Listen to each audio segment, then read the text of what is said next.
Quinzaine de minutes pour clôturer le point sur la cité de David. Nous avons parlé de la cité de David.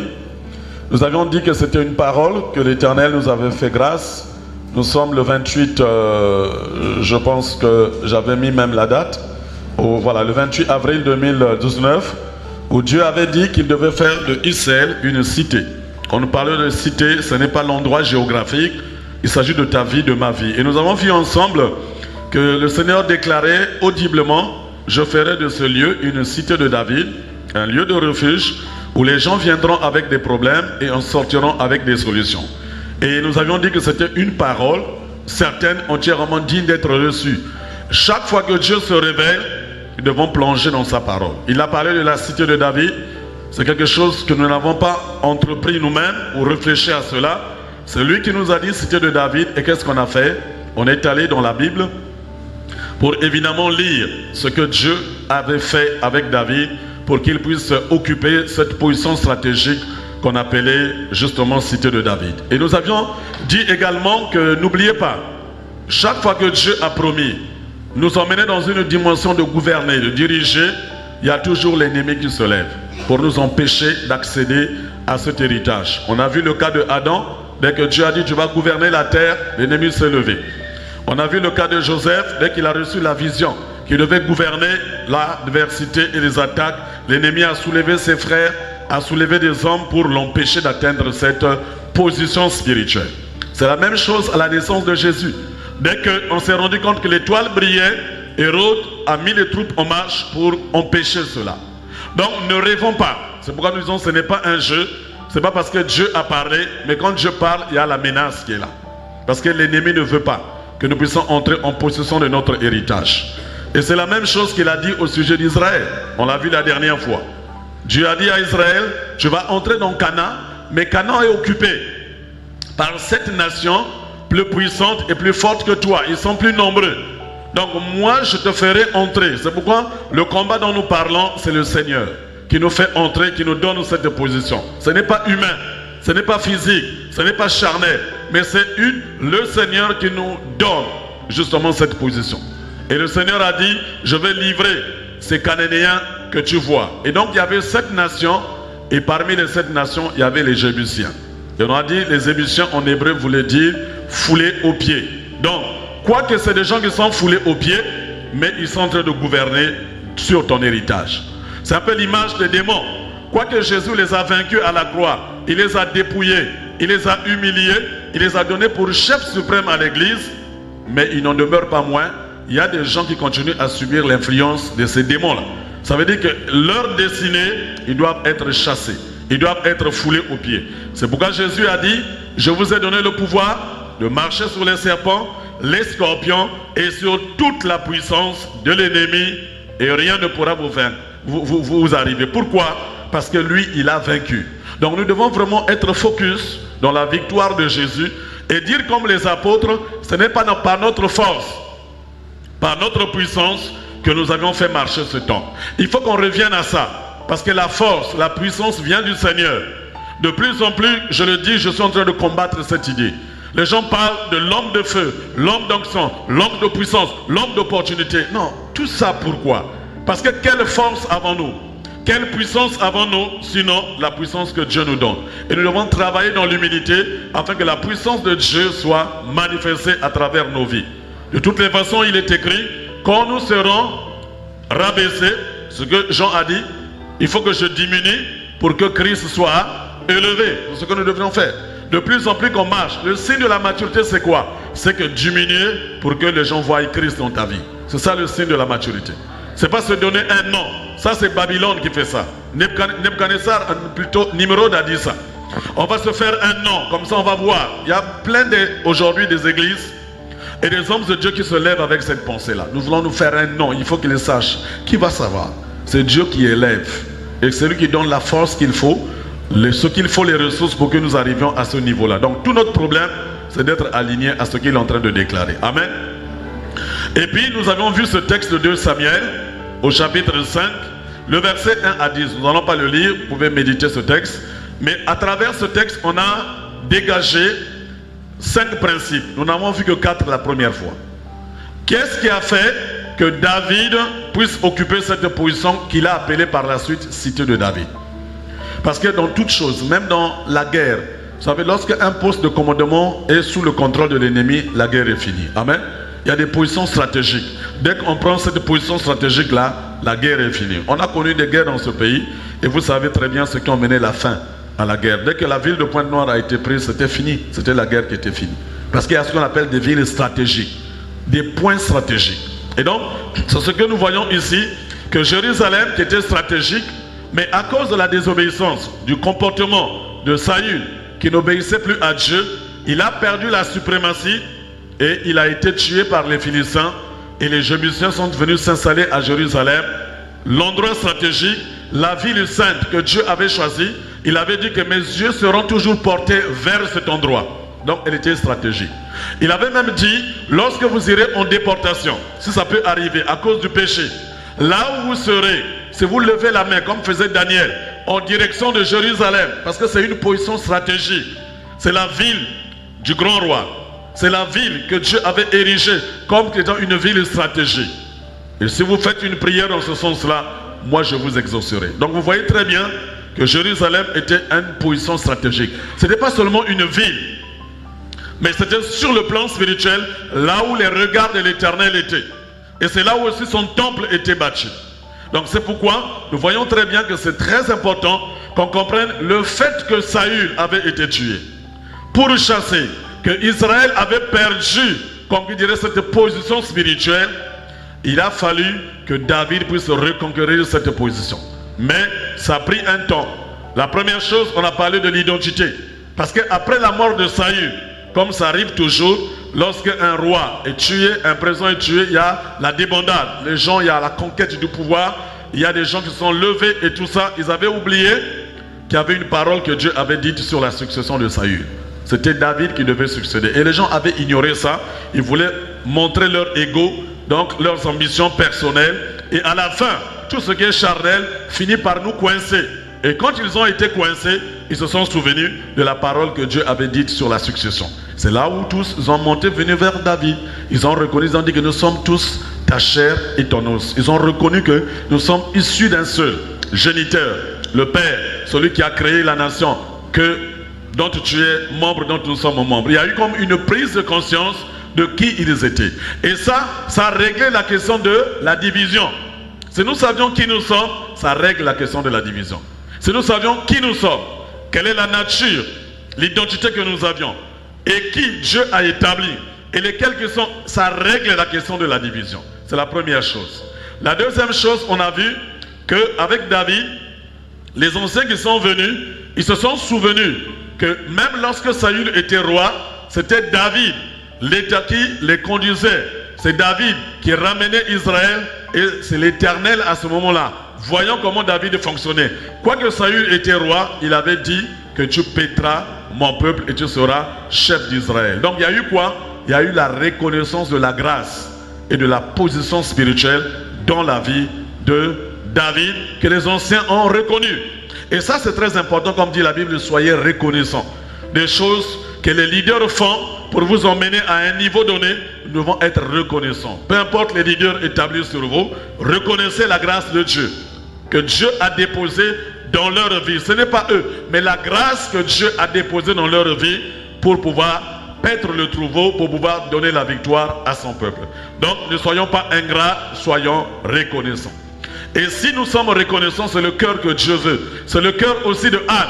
Comme elle a été exaucée, elle est venue, elle a témoigné sa reconnaissance.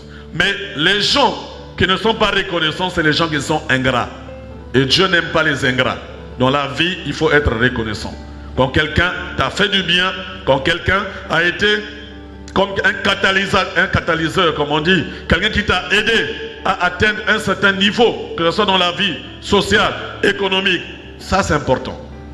que nous pouvons toujours nous souvenir de cela. Donc, la reconnaissance de la grâce et la position spirituelle. On a parlé de la grâce comme étant des ministères, comme étant aussi des dons. Mais tous, on peut être apôtres, mais on n'a pas la même position devant Dieu. Il y a ce qu'on appelle les 12 apôtres, mais il y avait 3 parmi les 12, Pierre, Jean et Jacques, qui avaient une certaine position qui les élevait au-dessus des autres. On les appelait des colonnes. Donc ça ne sert pas à se dire qu'il est ancien comme moi, il est docteur comme moi, il est responsable comme moi. Évitez ce langage. Parce que parmi nous, il y a des gens à qui Dieu donne une position. Tous étaient apôtres. Mais Jésus a dit à Pierre un jour que le diable t'a cherché cette nuit, il a voulu te détruire, te briser comme le froment. Mais moi j'ai prié pour toi. Pourquoi le diable n'a eu qu'à menacer la vie de Pierre? Pourquoi pas celle de Judas et les autres? Parce qu'il savait que Pierre occupait une certaine position. C'est pourquoi lorsque l'église se sont rendu compte que Pierre était en prison, demain on devait le tuer, l'église a dit ah non, il faut qu'on intercède pour cet homme-là. Donc comprenez ça, évitez ça. Il est comme moi. Non, non, non, on n'est pas pareil. Même à l'époque, quand nous on faisait les arts martiaux, on peut être ceinture noire tous les deux, mais la différence, moi je peux avoir des camons. C'est une valeur ajoutée par rapport à toi. Donc c'est pas parce qu'on est ceinture noire. Est-ce que vous comprenez ça? Donc évitons de se comparer. Tous, on peut avoir la même grâce, on peut être apôtre, on peut être ancien, on peut être diacre, mais les positions spirituelles, c'est Dieu qui les donne. Caleb et Josué étaient de la même génération, ils étaient fidèles tous les deux, Dieu avait approuvé leur fidélité, mais quand le temps est venu, Dieu a dit, je vais élever Josué, c'est lui qui va diriger maintenant le peuple. Caleb n'a pas boudé pour dire, tu es mon promotionnaire, dirige les autres, pas moi. Moi j'étais au commencement avec Moïse, ça c'est l'esprit de la rébellion. La Bible dit, soumettez-vous les uns les autres. Même Jésus a été soumis au baptême de Jean, quoiqu'il était le plus grand, parce que Jean l'a dit. Celui qui vient après moi était avant moi, il est plus grand. Je ne suis pas digne de délier ses souliers. Lui, il vous baptisera du Saint-Esprit. Moi, je vous baptise d'eau, mais lui vous baptisera du Saint-Esprit. Malgré cette position qu'il avait, il est venu au pied de Jean-Baptiste, il a accepté de se faire baptiser. C'est ça qu'on appelle soyez soumis les uns les autres. Amen. C'est très important. C'est ces notions-là qui vont nous donner la victoire sur les principautés, les dominations. La reconnaissance. Ne soyons pas ingrats. Tout ce que Dieu fait avec nous passe toujours à travers des hommes et des femmes. Je ne connais pas les prix que les gens payent pour que tu arrives là-haut. Je ne connais pas les prières que les gens font. Donc, ayons cela en tête. La reconnaissance, c'est très important. Même Jésus, le Fils de Dieu, a appris l'obéissance par les choses qu'il a souffert. Quoi qu'il était Dieu, il était soumis à Marie. Il était soumis, même quand il rentrait dans la synagogue, il se disait, bah, je suis le Fils de Dieu, donnez-moi. Il y a des gens qui ont un esprit, j'appelle ça un esprit de rébellion. Parce que même si Dieu t'a parlé, même si tu as reçu des révélations, ne bouge pas, pourquoi tu t'agites? Assois-toi, reste calme. Jésus qui avait la plénitude de la divinité en lui, quand il rentrait dans les tabernacles, plutôt dans les synagogues, il ne venait pas pour comme grimacer les gens. Il s'asseyait. Il attendait même qu'on lui remette le parchemin. Il n'est pas allé prendre le parchemin pour commencer par le lire, non. Il a attendu qu'on lui donne le parchemin et qu'il le lise. Donc il a attendu qu'on lui donne la parole. Donc c'est cet état que nous devrons avoir. Je me rappelle toujours d'un philosophe, à l'époque des Lumières, ce monsieur-là, chaque fois qu'il était en face d'un ignorant, il ne commençait pas par démontrer ses capacités. Il posait toujours la question, connais-tu toi-même? Il voulait connaître son interlocuteur, qu'est-ce qu'il avait dans le ventre, pour lui permettre de mesurer à quel niveau il est et ensuite pour apporter la connaissance. C'était la méthode de Jésus. Il est venu devant la femme samaritaine, il n'a pas dit moi je suis le Fils de Dieu. C'est sorti de la bouche de la femme samaritaine elle-même. Il a dit donne-moi de l'eau. Le débat a commencé comme ça. Non, non, non, je ne te donne pas. Toi tu en dirais, nous on est des Cananéens. Il dit bon, appelle ton mari. Non, je n'ai pas de mari. Ah, tu as bien parlé. Voilà comment ça. Il n'a pas commencé. Moi j'ai horreur. Franchement, je suis allergique à ça. Les gens qui se donnent trop d'importance. Jésus était simple. Il a dit soyez simple comme une colombe. Amen. Nous devons être simples comme des colombes. Mais quand nous nous mettons à fonctionner, les gens sont étonnés. C'est comme ça que les gens étaient étonnés de Jésus. Mais c'est le charpentier. Mais Dieu lui vient cette sagesse. Mais quand cet homme se met à parler, quand il se met à prier, c'est autre chose. Mais quand je le vois, il est négligeable. Ce que j'appelle moi le principe de l'iceberg. Vous voyez, un tiers seulement est apparu, que les gens peuvent voir. Un dixième plutôt, mais la grande glace est au fond. Les gens, la profondeur est à l'intérieur. Ce que les gens voient de l'iceberg, vous connaissez l'iceberg? Le film sur le Titanic, l'accident là, c'était créé par ça. Parce que le pilote n'a vu que, oh c'est juste, il voulait dévier, mais il savait qu'à l'intérieur, il y avait vraiment un bloc plus profond. Et c'est ce que Jésus a été. Apparemment, il est apparu comme un simple homme. Mais la Bible dit, en lui habita toute la plénitude de la divinité. Il n'est pas apparu pour vouloir faire prévaloir qu'il était Dieu. Il y a des gens comme ça, j'ai la grâce, j'ai ceci. Frère, on n'a pas besoin que tu dises ça. Si tu as la grâce, elle va se manifester. Il est apparu comme un simple homme. Il s'est humilié. Mais ce qu'il représentait à l'intérieur était plus fort. Et on a vu comment Dieu l'a souverainement élevé au-dessus de tout. C'est très important, l'humilité. Amen. L'humilité, c'est aussi ça qui nous emmène à reconnaître la grâce et les positions spirituelles. N'oubliez pas, troisième chose qu'on a vue, c'est que finalement, il y a eu la nature de leurs alliances. Vous lirez ça. Ils sont venus et l'alliance qu'ils ont établie, c'est devant l'Éternel. David fit alliance avec les anciens à Hébron. Oui, l'alliance entre nous, on se parle. Mais des fois, des gens, quand on se parle, les cœurs ne soient pas sincères. Ils pensent qu'on est en train de parler seulement à un homme. Mais il y a Dieu qui est là comme le témoin. Donc, nos engagements, quand tu dis je suis le fils, ou je suis le père, ou je suis le corps, ça c'est ce que nous disons toi et moi. Mais Dieu voit, il entend quand les justes siègent. Tout ce que nous disons, il entend. Maintenant, si toi tu veux de jouer des gens pour embrouiller les gens, comme l'a fait Ananias et Saphira, il voulait se jouer de pierre. Il dit, ah, il ne saura pas. On a vendu à 1000 $, on va déposer 7 $ là-bas, 500 $. Les autres 500 $, on a notre truc. Il ne saura pas. Mais les engagements qu'ils avaient pris, ils ne les avaient pas pris devant Pierre. C'est devant l'Éternel. Et quand il est arrivé pour mal fonctionner, dysfonctionner, je suis sûr qu'ils avaient l'habitude. Parce que les gens, quand ils parlent de ce texte de Ananias et Saphira, ça donne l'impression que c'est pour la première fois qu'ils venaient de faire ça. Non, non, non. Dieu ne peut jamais juger quelqu'un, châtier quelqu'un si le péché n'a pas mûri. C'est qu'il y avait longtemps qu'ils fonctionnaient comme ça. Ils étaient un couple qui était bizarre. Et comme rien ne les arrivait, ils disaient qu'il n'y a rien, il n'y a pas peur, c'est l'homme qui a peur. Oh, on a fait ça, ça n'a pas, on a fait ça, on a fait ça. C'est comme ça que les gens, en fait, rentrent dans la séduction du péché. Tu fais une fois et rien ne t'arrive. Oh, mais ça va marcher. Deuxième, donc tu commences à avancer, avancer. Tu voles la dîme, tu fais des choses, tu avances, rien ne t'arrive. Mais Dieu attend que tu arrives, que le péché puisse mûrir. Et quand il est mûr, il peut châtier à ce moment-là. Donc là, c'est le péché qui avait mûri. Dieu a dit non, trop c'est trop. Simon, ces gars-là ne sont pas sérieux. Le Saint-Esprit a parlé. C'est pourquoi nous voulons qu'il y ait le Saint-Esprit qui travaille. Il y a des choses pour lesquelles je ne suis pas obligé de savoir qu'est-ce qui se passe. Il n'est pas dit que je dois connaître tout ce qui se passe. Un jour, Élisée a vu la femme qui venait. Il dit, son enfant est décédé, mais Dieu ne me l'a pas révélé. Mais le Saint-Esprit qui est là, il connaît toutes choses. Il a dit à Simon, c'est des menteurs. Ils ont retenu une partie. Et quand on pose la question, on aurait d'être honnête pour dire, oui, bon, en fait, excuse-nous, on s'est trompé. Non, les gens n'aiment pas se repentir. Ils ont voulu montrer qu'est-ce que les gens ne m'ont pas dit. Non, c'est ça, que Dieu soit loué, on a respecté. Dès qu'il a dit ça, ils sont tombés. Et puis, le gars a été enseveli. Et la femme aussi est venue, puisque la femme faisait d'abord des choses avant de venir. Elle dit, bon, toi tu précèdes, moi je vais arriver. Va déjà donner le paquet, pour qu'on sache que nous, on est à jour.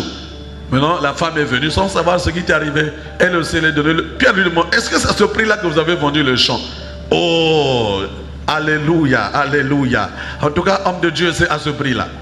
Il dit, comment vous vous êtes accordé, ton mari et toi, pour tenter l'Esprit de Dieu? Vous voyez, le blasphème contre le Saint-Esprit n'est pas pardonné. Et ceux qui ont enseveli ton mari t'attendent à la porte. Elle aussi est tombée en 50. Elle ne savait pas ce qui était arrivé. Donc ne cherchons pas à lutter contre l'Esprit de Dieu. Ne combattons pas contre les choses de Dieu. Ne nous imposons pas par la chair. Ne nous imposons pas par notre intelligence. Laissons-nous mouler par le Saint-Esprit. Il y a des moments quand vous sentez que c'est pas ça, vous n'êtes pas convaincu. Ne faites pas les choses parce que si je ne fais pas, qu'est-ce que les gens ne diront pas?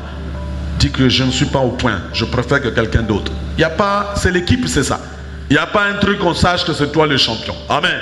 Le seul champion, c'est le Seigneur et celui que nous voulons vénérer pour toujours. Donc ils ont fait l'alliance, mais ça s'est passé devant l'Éternel. Et le quatrième point, on a vu quoi? Ils avaient un objectif commun. Parce que le roi, après qu'ils aient su qui ils étaient, après qu'ils aient reconnu la grâce, ensuite, ils ont fait les alliances sincères. Ils ont dit, bon, maintenant, on peut atteindre l'objectif. L'objectif commun, c'est quoi? C'est occuper les positions spirituelles. C'est ça qu'on appelle justement l'occupation des positions spirituelles. À ce moment-là, le roi pouvait marcher avec ses gens. Pourquoi? Parce qu'ils étaient maintenant unis. Parce qu'une maison divisée contre elle-même ne peut pas subsister. On dit à gauche, il y en a qui vont à droite. Ça ne marche pas. Leur objectif était commun. Et quoi? Reconquérir le Sion, qui est Jérusalem, la position spirituelle de domination selon la planification spirituelle. Amen. Parce que Dieu a des planifications qu'il fait. C'est le même qui a planifié l'évangélisation de la Judée à l'époque. Il a dit, Vous recevrez le Saint-Esprit et vous serez mes témoins à Jérusalem, en Samarie, en Judée, jusqu'aux extrémités de la terre. Voilà le plan global. Donc les gens devaient fonctionner dans ce plan. C'est le Seigneur qui avait fait ce plan. Mais l'église est restée longtemps à Jérusalem avec les apôtres, en train de se contenter. C'est ce que je dis, des fois, on est content d'être là, on ne peut pas évangéliser, on ne peut pas se déployer. Après, Dieu a permis la persécution. La persécution, là, emmenait les gens là où Jésus voulait qu'ils arrivent. Non, on doit attendre la persécution pour aller évangéliser. Non, on doit anticiper parce que Dieu a défini des plans. Quand on dit on doit évangéliser, on doit évangéliser. On doit emmener la parole, ce que nous recevons, ce que nous croyons que ça vient de Dieu dans la vie des autres aussi pour les aider à voir comme nous, pour que nous puissions ensemble marcher. Dieu sait fixer des objectifs. Il a même dit à comment on appelle, à Paul un jour, pendant qu'il a été fouetté, il a été malmené, Paul, la nuit là, Dieu lui est apparu en vision. Il a dit, tu as bien fait de résister, prends courage, parce que dans cette ville, il y a encore des gens nombreux que je dois sauver. Il faut que tu ailles témoigner à tel autre endroit. Donc c'est Dieu qui a les plans. Et nous devons suivre, peu importe, même là où nous sommes, même si à la douleur, Dieu dit, non, non, non, c'est moi. C'est pour tester aussi ta voix, jusqu'où tu peux aller avec moi. Parce que c'est un combat. Amen. Le combat, on n'a pas besoin de gens qui ont la crainte. Le combat, on a besoin de gens qui ont la foi. Et c'est la foi qui nous donne le courage. La foi en quoi? En la promesse du Seigneur. Que ce qu'il a dit, il le fera. Lui et nous, nous ferons des exploits. Enfin, c'est ça que je voulais qu'on clôture par là. Occuper et sécuriser. On peut lire, David s'établit dans la forteresse. Cette forteresse où il y avait les Jébusiens. L'héritage de Dieu. Quand il a chassé les Jébusiens, il s'est établi dans cette forteresse-là. Oui, forteresse, ce que ça veut dire, c'est comme un bunker. Vous voyez, on voit un peu comment ça se passe un peu avec les chefs d'État des puissances occidentaux. Il y en a qui ont construit des bunkers. Il y en a qui ont des avions sophistiqués ou même si ça fait un crash là, à l'intérieur, il y a un dispositif qui fait que le président peut être sauvé, peut être gardé pendant au moins 48 heures, le temps qu'on repère et qu'on puisse le sortir de là. Donc c'est comme un bunker. Ensuite, il a fait quoi? Il est fit de tous côtés des constructions en dehors et en dedans de Milo. David, après avoir atteint Sion, donc qui est la position spirituelle, Dieu l'a emmené dans cette position et occupé la ville. Il a fait quoi? Il a fait des constructions pour sécuriser la ville. Parce qu'il ne suit pas seulement de pouvoir. Moi, je suis un peu de fois les catchs américains. Vous voyez, quand un leader, il a beaucoup de prix qu'il a gagnés, des fois, qu'est-ce qu'il fait? Il veut consolider, montrer qu'il est le meilleur, le champion du W, ceux qui suivent ça. Il met même des fois son titre en jeu. Il tape quelqu'un, il récupère son titre, il fait quoi? Il est en train de consolider sa position, sa victoire, et les gens le prennent pour le plus grand. Amen. Donc c'est bien d'avoir la victoire, mais c'est mieux de consolider la victoire. Amen. Et qu'est-ce que nous entendons par là? Occuper, sous-entend quoi? Vaincre l'adversité et gouverner. Quand on parle de gouverner, c'est légiférer. Légiférer, c'est prendre des lois. Tu as la capacité en tant qu'église de déclarer des paroles. Parce que la Bible dit, ce que tu lieras sur la terre sera lié dans le ciel. C'est notre position que Dieu nous donne, gouvernementale. L'église a cette capacité-là. Mais ça ne peut se faire que si nous sommes dans l'unité. Si nous sommes dans l'unité, si nous comprenons les enjeux et les principes. Donc nous occupons, oui, mais ça ne suffit pas. Nous devons maintenant diriger, administrer, légiférer. Déclarer des choses à partir de maintenant. Un tel ou puissance de ténèbres, tu n'as plus le droit. Tu dois déclarer ça. Parce que la vie et la mort au pouvoir de la langue. Et si tu dis de ta bouche à cette montagne, ôte-toi de là, et que tu ne doutes pas dans ton cœur, mais tu crois que ce que tu dis arrive, tu le verras s'accomplir. Donc tu as la capacité de légiférer des décrets spirituels. Et Dieu entend, il accomplit les paroles que tu déclares. Donc tu dois chaque fois qu'il y a l'adversité, qu'il y a l'esprit de mort qui revient, tu peux proclamer non, non, non, moi je ne mourrai pas.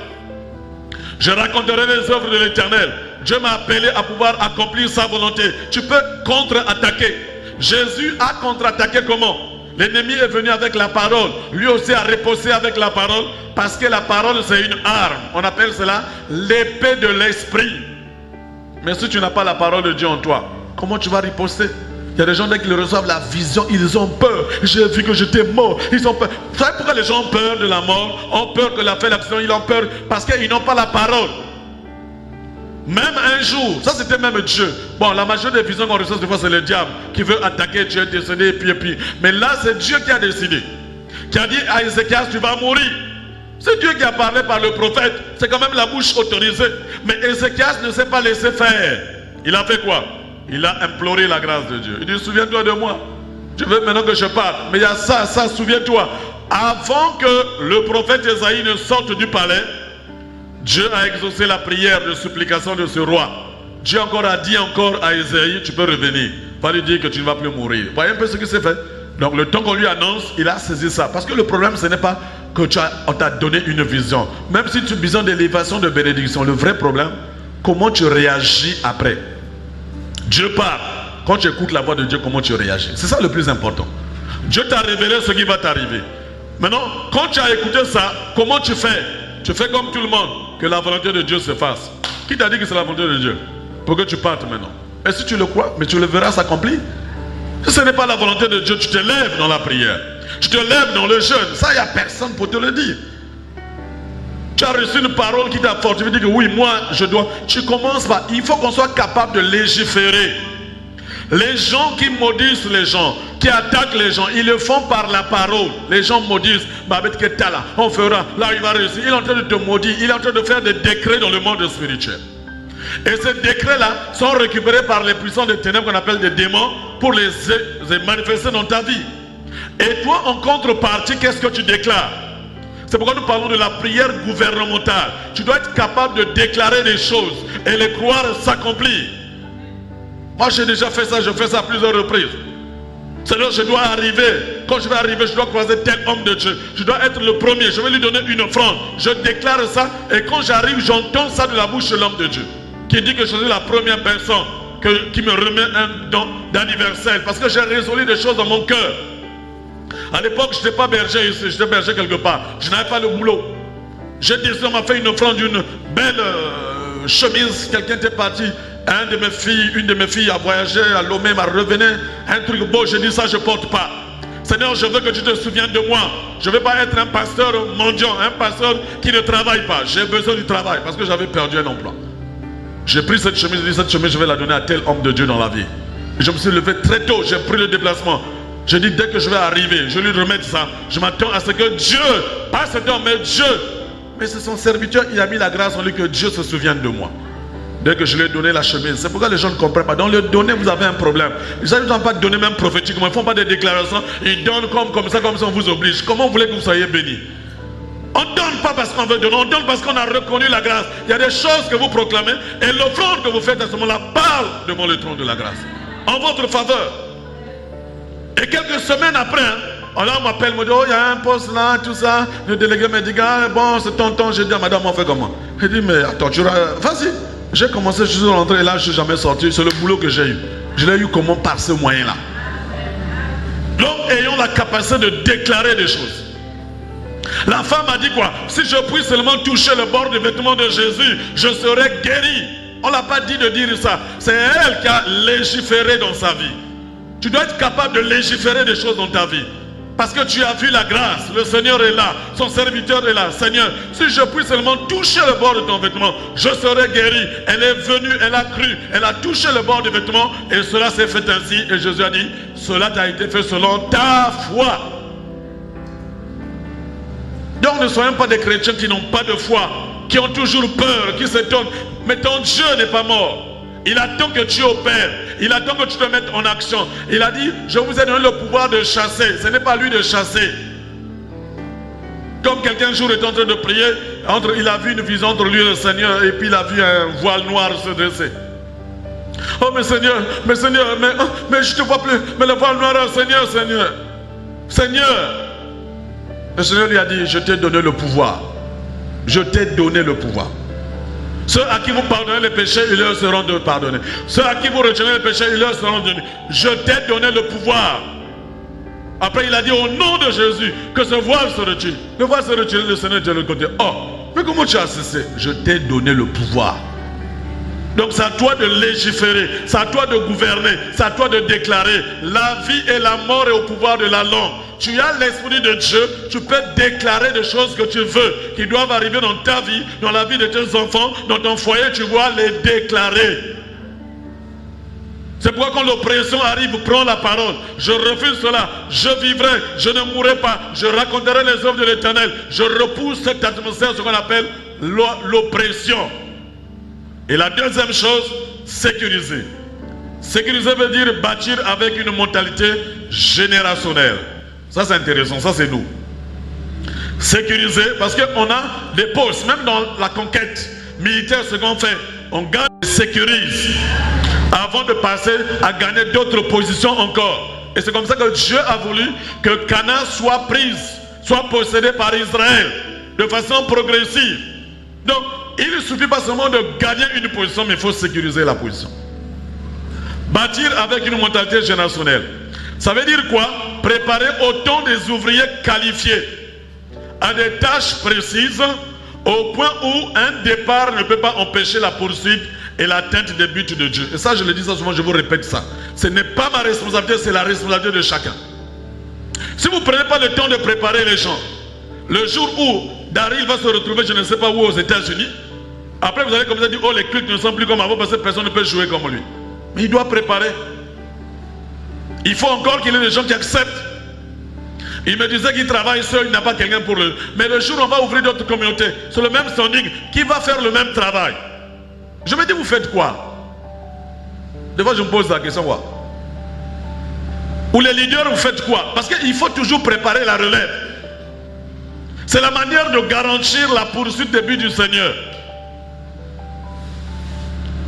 Je connais un papa qui ne voulait jamais quitter le poste. Même les jeunes cadres qui venaient, il les bouffait. Il est resté, il avait falsifié, changé l'âge. Il a fini par fuir le travail lui-même. On est allé le chercher à la maison, viens, c'est ton poste. Non, c'est là où tu dois vivre. C'est là où tu dois travailler. Le type a fui. Donc ne soyons pas comme ce papa-là. Comme s'il n'y a que moi, il n'y a que moi, il n'y a que moi. Tant que je suis là, tant que tu es qui, tu es qui? Ayons l'habitude de préparer les réserves. Quand Élie a dit devant Dieu, ils ont tué tes prophètes, je suis resté moi seul, ils veulent monter la vie. Dieu n'a pas de serviteurs seuls. Il a dit non, non, non, non, tu te trompes, tu n'es pas seul. Je me suis réservé 7000 hommes, 7000 hommes. Toi tu dis que tu es seul, moi j'ai 7000 hommes. 7000, pas 700, 7000 autant. Quelle armée? J'ai envie de voir des prédicateurs, des enseignants. Même si vous êtes assis sur le banc, cela m'importe peu. On a une réserve. Parce qu'on ne peut pas exposer tous les soldats que nous avions. Il y a des gens qui sont là, des réserves, mais ils connaissent manipuler les choses, manier les choses. Quand un tel est touché, on le sort, on remplace quelqu'un d'autre. Le match continue. C'est pas ça, les supporters de Barça et autres là. Hein, la Liga, les gens qui aiment suivre le match. Mais comment on ne peut pas adapter ça dans la vie au quotidien?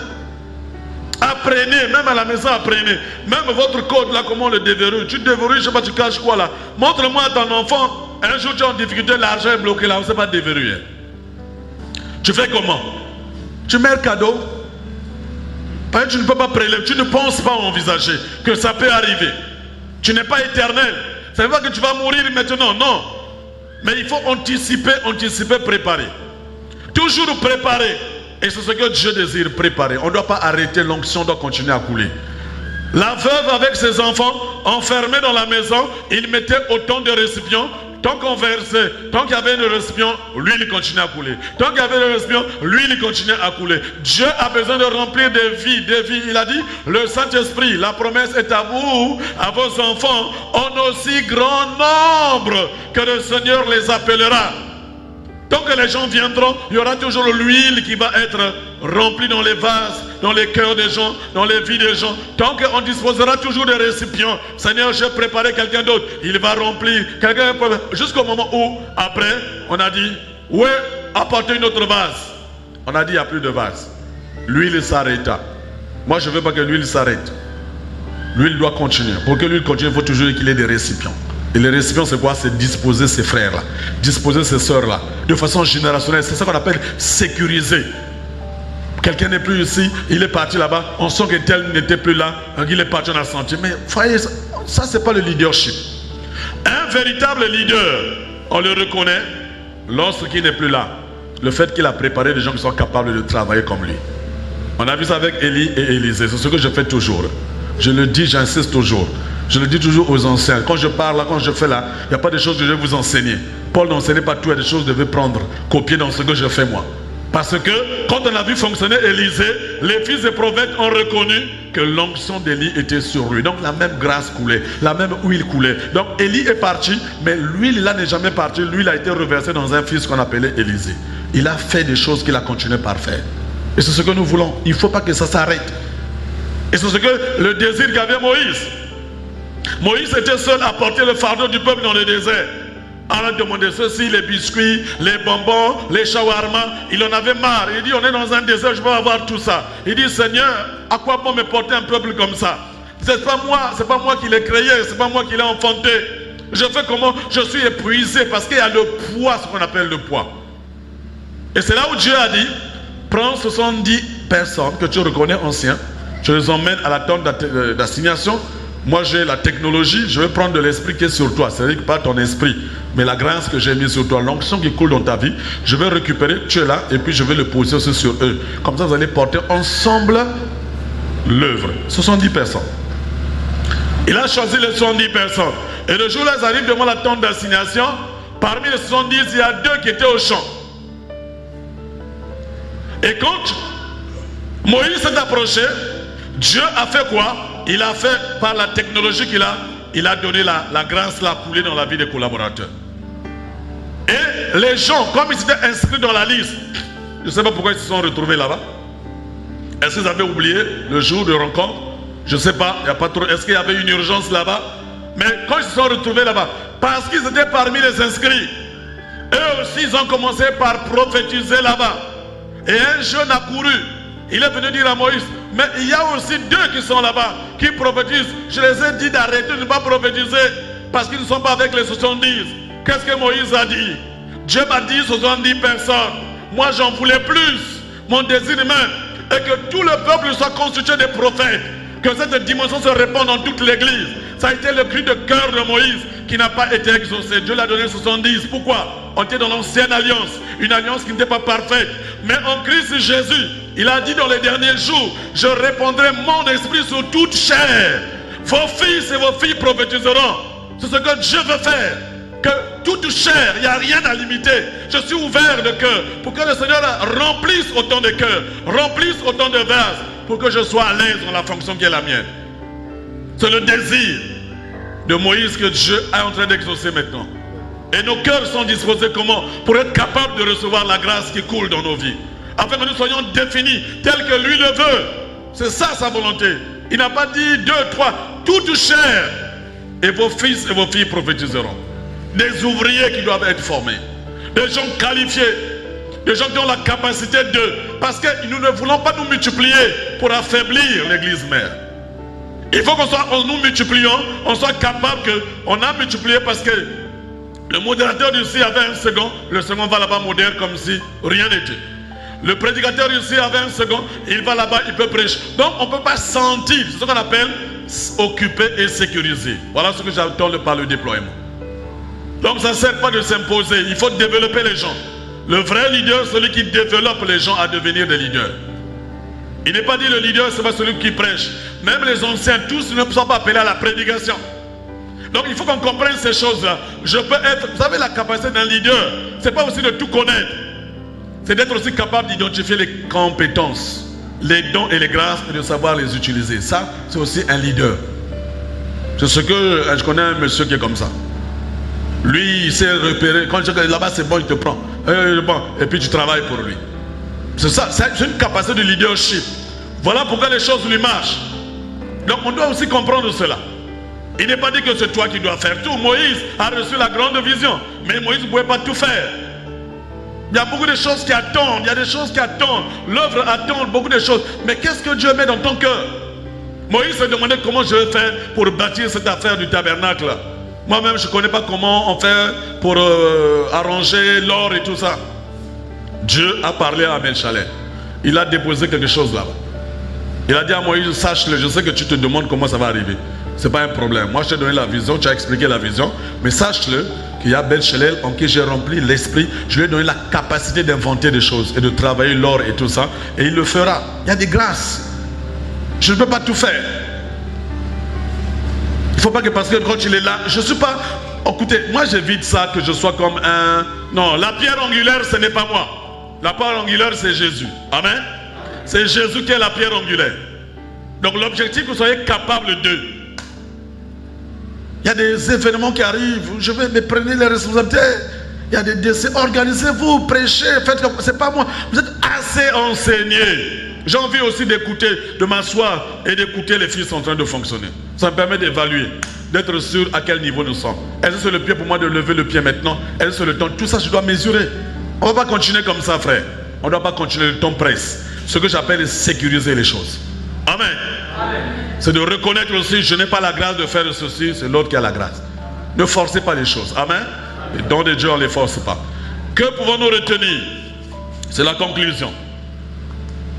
Donc, cité de David, c'est une position spirituelle, gouvernementale, dans laquelle le Seigneur désire nous faire entrer. Nous faire entrer pour que nous soyons capables de servir de sanctuaire. Donc, pour la restauration des vies et la sécurisation des desseins, de ces desseins.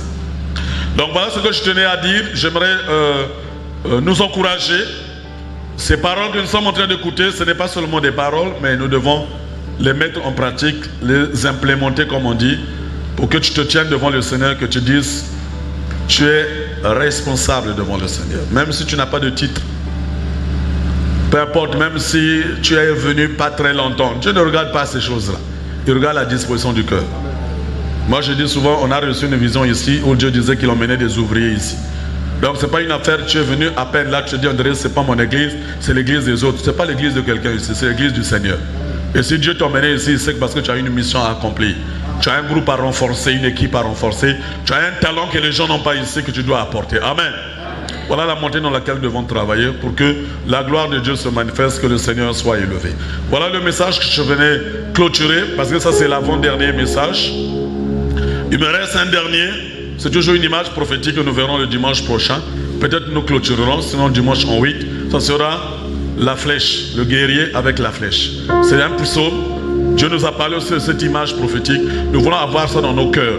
Et nos prières doivent reposer sur toutes ces paroles-là, pour que nous soyons forts devant le Seigneur. Parce que la puissance de nos prières, c'est aussi tout ce que nous sommes en train d'écouter, que lui l'a déclaré. Vous vous souvenez, quand les disciples, les anciens étaient attaqués, ils sont allés voir le peuple, il leur a expliqué la menace, ils ont dit, Seigneur, souviens-toi, c'est toi qui as dit par la bouche de notre père David.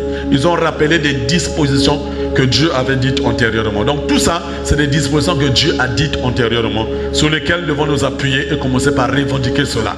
C'est la base même opérationnelle qui va faire que nos prières soient efficaces, qui va faire que des choses extraordinaires se fassent. Et quand ils se mirent à prier, la Bible dit tous ensemble, le lieu où ils étaient tremblants, ils furent remplis du Saint-Esprit. Ce que nous voulons quoi? Que les systèmes qui gouvernent tremblent, s'effritent. Parce que Dieu a dit, il va ébranler, non pas seulement le ciel, la terre, non, le ciel et la terre. À l'époque de Moïse, c'est la terre qu'il a ébranlé.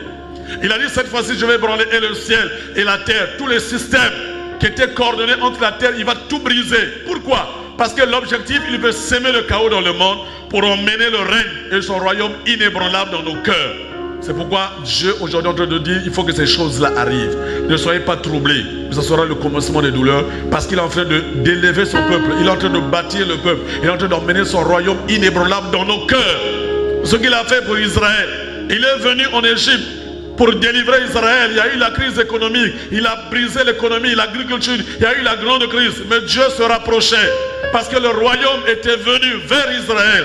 Un royaume inébranlable pour la sortie d'un système qui les avait longtemps oppressés.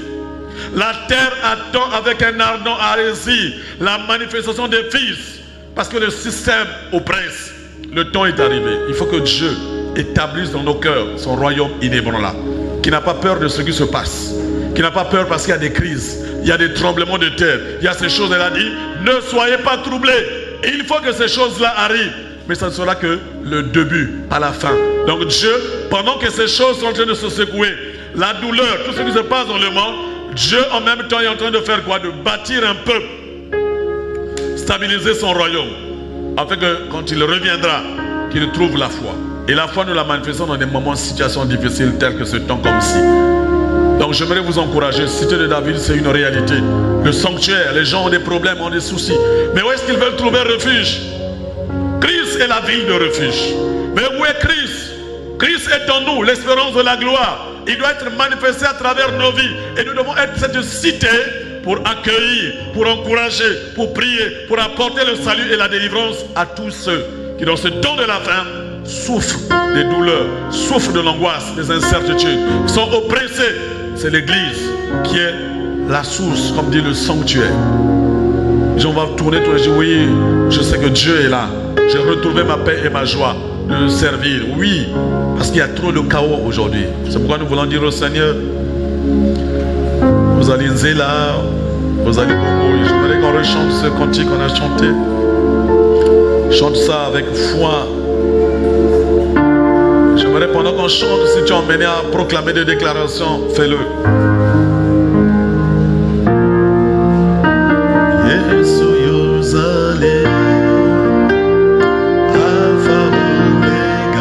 Le commencement et la fin.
En fond sonore, tu vas dire, il est dit, la vie et la mort au pouvoir de la langue.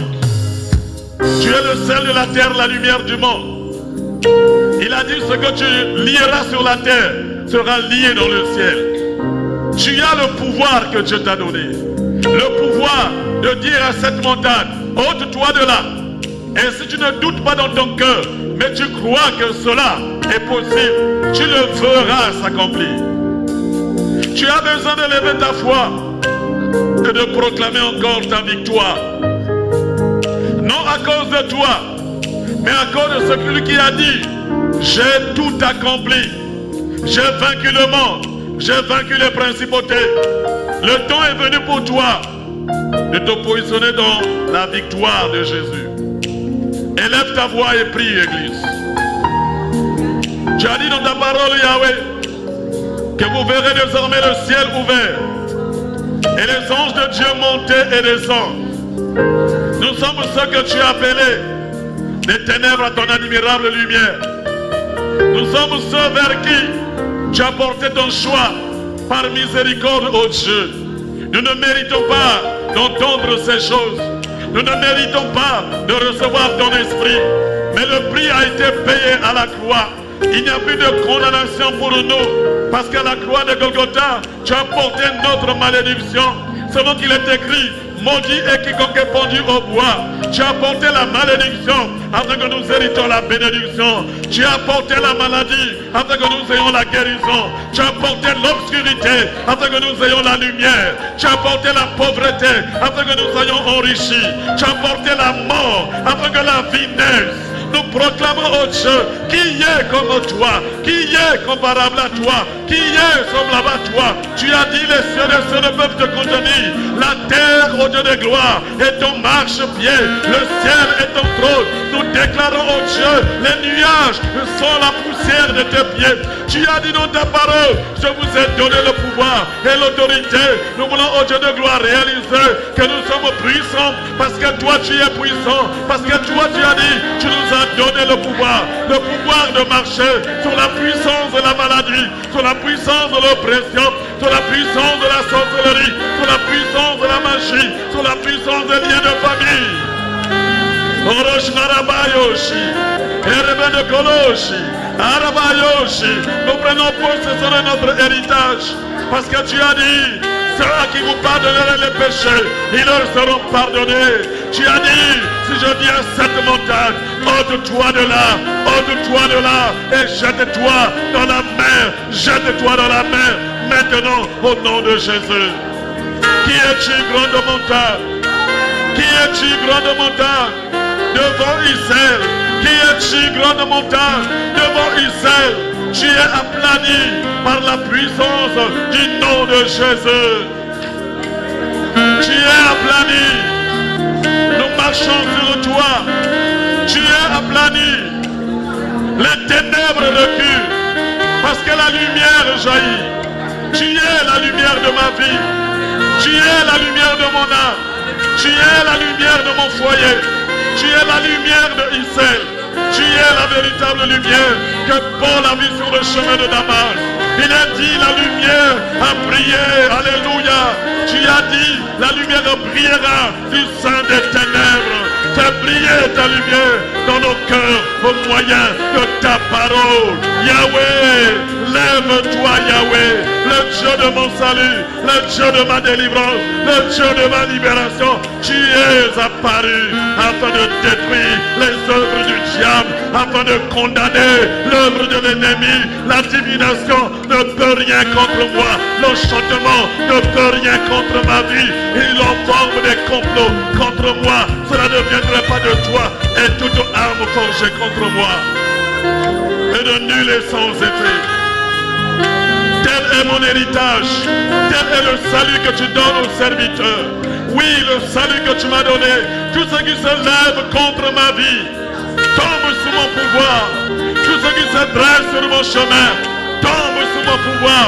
C'est l'héritage que tu m'as donné, Yahweh. L'héritage que tu m'as donné. Tu as dit, nul ne tiendra devant toi tant que tu seras en Christ. C'est en toi que je me tiens. Tu as dit, tout lieu que foulera la plante de vos pieds, je vous le donne. Seigneur, tu nous donnes en héritage, en possession, oh Dieu, les plantes des pieds, les plantes de mes pieds ont foulé. J'ai foulé le lieu de ta gloire dans le passé. J'ai foulé le lieu de ta gloire dans le passé. Mes pieds ont foulé ce lieu de la gloire. J'ai vu ta gloire dans le passé. Ce que ma main a touché, ce que mes yeux ont vu, ce que mes pieds ont touché, cette gloire, Yahweh, cette gloire, tu as dit, je te le donnerai. Tu me donnes cette gloire. Tu me donnes au-delà de gloire ce que mes yeux ont vu. Alléluia, oh Dieu. Oh Dieu de mon salut, le Dieu de ma vie, le Dieu qui m'a délivré, qui m'a sauvé des puissances des ténèbres. Là où le diable voulait m'avoir, là où le monde des ténèbres attendait, tu es venu me sauver comme un tison qu'on sauve du feu.